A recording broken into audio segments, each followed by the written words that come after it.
Assalamualaikum warahmatullahi wabarakatuh.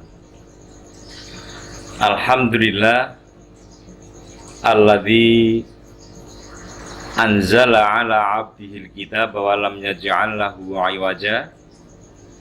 Asyhadu an la ilaha illallah wahdahu la syarikalah wa asyhadu anna Muhammadan abduhu wa rasuluh. Allahumma salli wa sallim wa barik ala nabiyyina wa habibina wa syafi'ina Muhammadin sallallahu alaihi wasallam wa ala alihi wa ashabihi wa man tabi'ahum bi ihsanin ila yaumil qiyamah wa ba'd. Kaum muslimin rahimakumullah, alhamdulillah kita bersyukur kehadirat Allah bahwa di kesempatan kali ini kita bisa bersilaturahim kembali untuk melanjutkan kajian-kajian kita yang telah beberapa saat agak jeda, dan hari ini kita bisa kembali untuk bertemu, bersilaturahim dalam kajian-kajian yang insya Allah nanti akan kita lanjutkan secara berurutan. Shalawat dan salam semoga tercurah kepada junjungan kita Nabiullah Muhammad sallallahu alaihi wasallam, manusia agung, manusia yang dinyatakan sebagai insanul kamil oleh Allah SWT, diberi sifat-sifat kemuliaan, yakni sidik, amanah, tabligh, dan fatonah. Kita sebagai pengikutnya sudah barang tentu berkeinginan memiliki sifat-sifat yang mulia itu. Nah, pada kesempatan kali ini kita akan bicara tentang satu atau dua ayat, yakni kita bicara tentang surah Al-Hujurat. Sebelum ayat ini saya baca, ibu-ibu, bapak-bapak, saudara-saudara, pernahkah panjenengan itu suka ngungkap kejelekan-kejelekan orang lain? Pernahkah panjenengan itu suka ngintip-ngintip berita yang sebenarnya merupakan aib atau rahasia orang lain? Ternyata Islam itu memberikan jaminan privasi kepada seseorang yang begitu indah.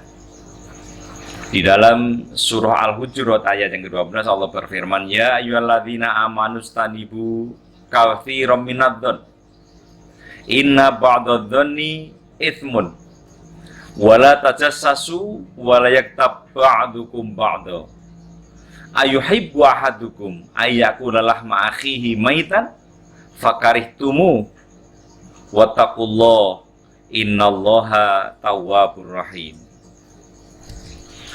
Wahai orang-orang yang beriman, nah kita sudah pada tentu ingin mendapatkan predikat orang yang beriman, karena orang beriman itu jaminannya tidak ada lain kecuali surga. Sudah dijamin surga, jangan sampai kita nodai. Kalau nanti kita nodai, nah kita khawatir jangan-jangan nggak diberikan oleh Allah. Padahal kalau kita mau merunut, ya, kita ini aslinya kan dari keluarga penduduk surga.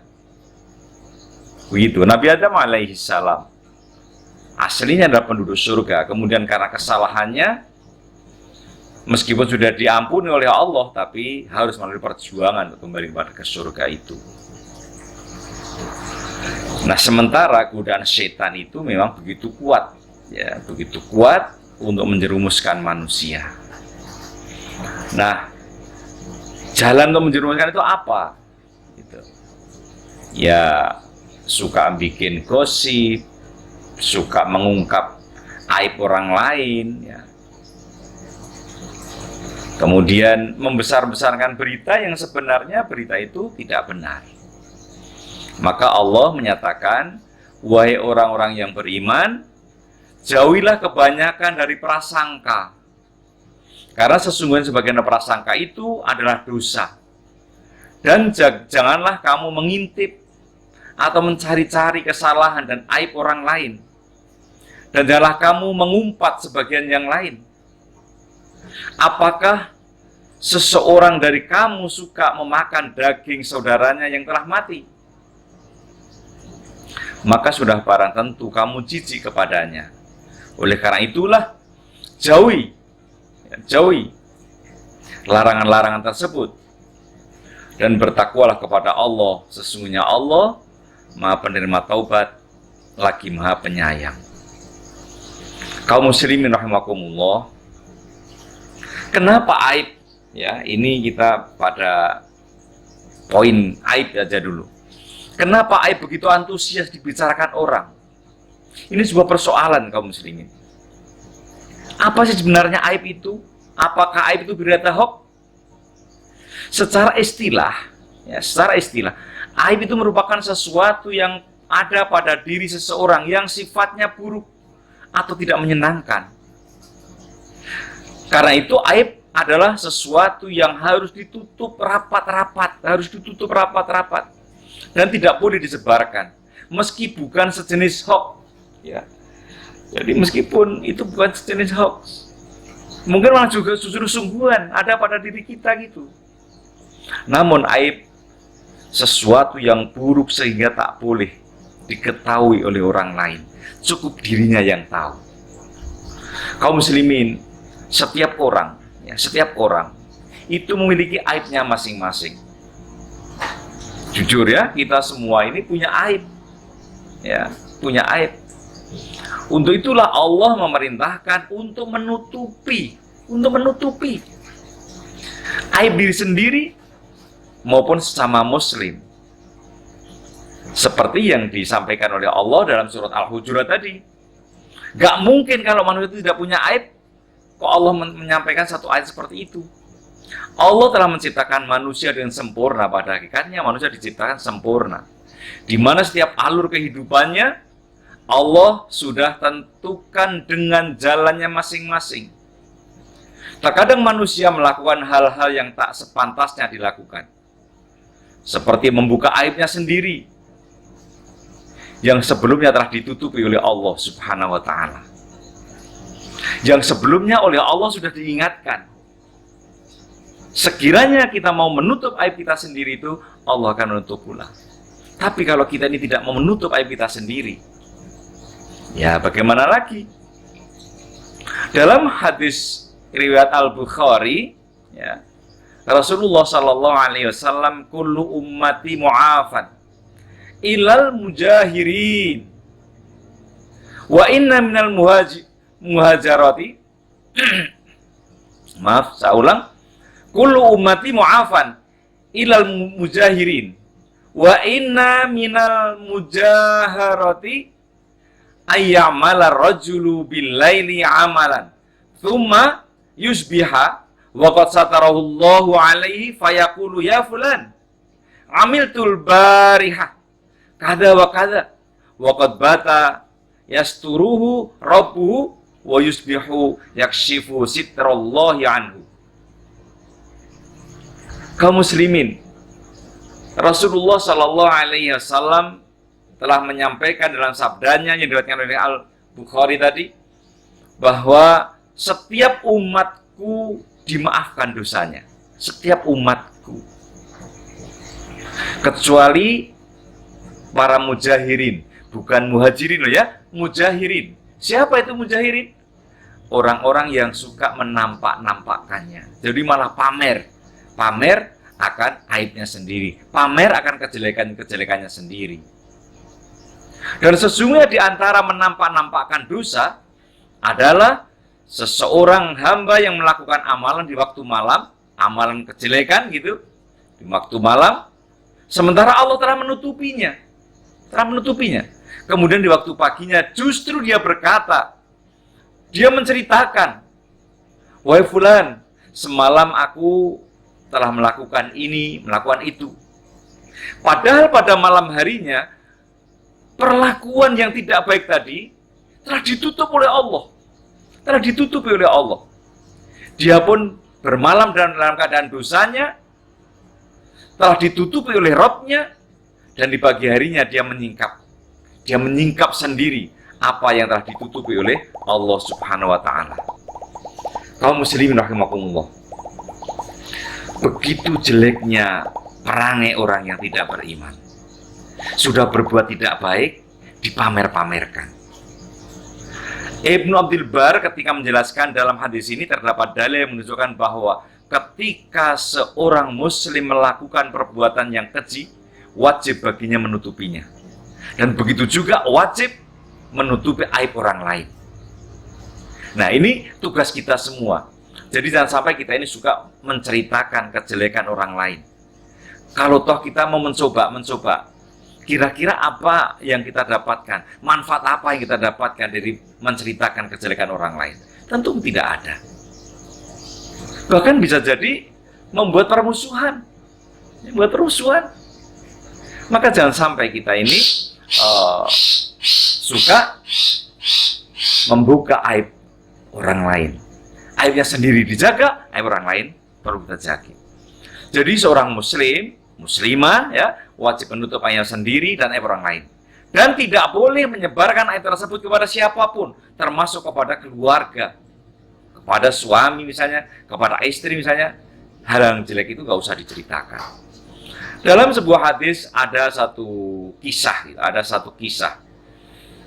di mana seorang perempuan itu menemui Ibu Aisyah,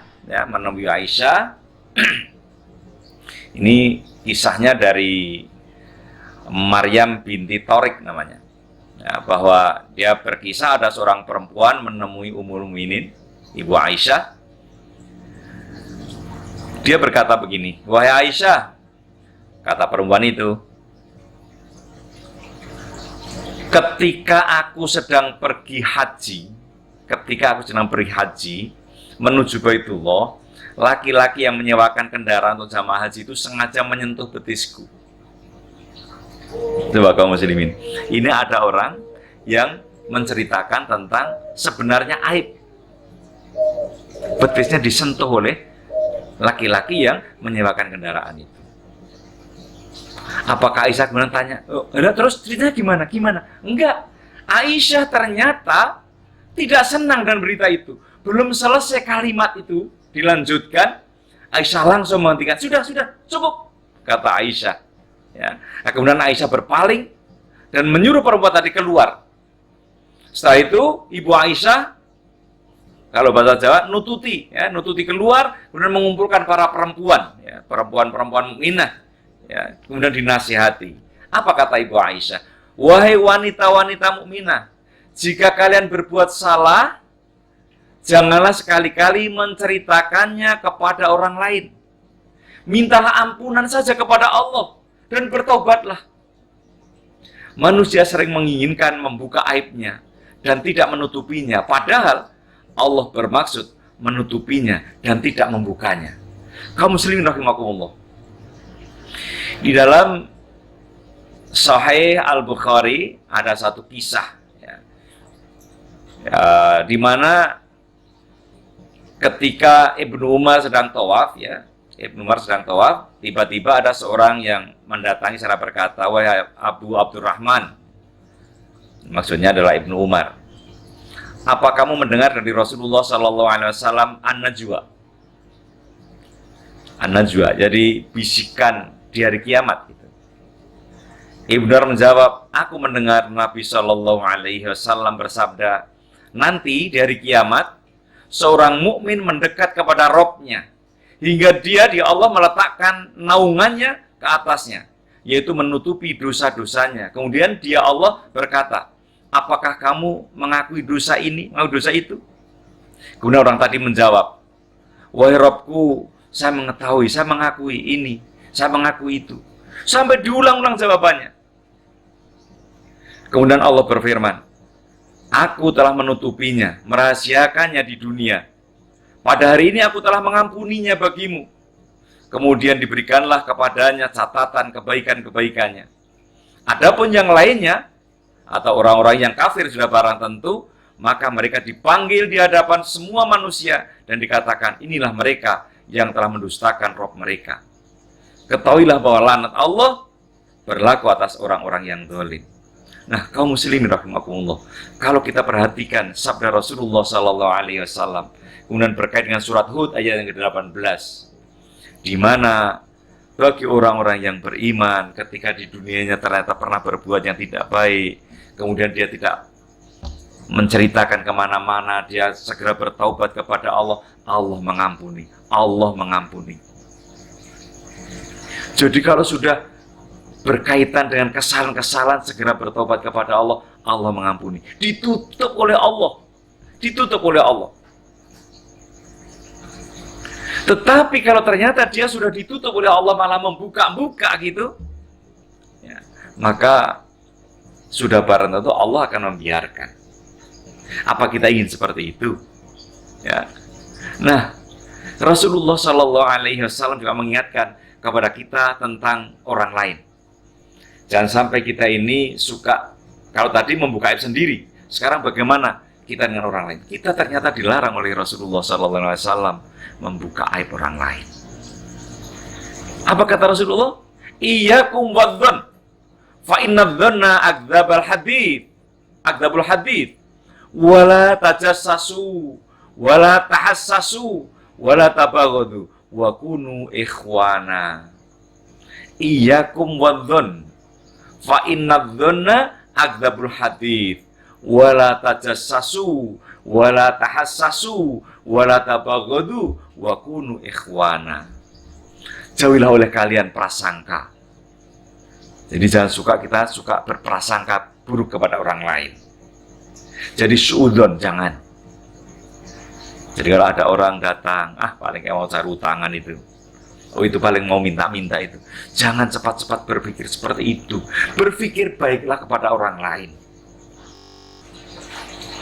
Ketika ada orang yang datang, pasti dia akan memberikan berita sesuatu yang baik, suatu berita yang baik. Pasti dia akan menyampaikan sesuatu yang baik untuk kami. Pasti ada manfaatnya untuk kami.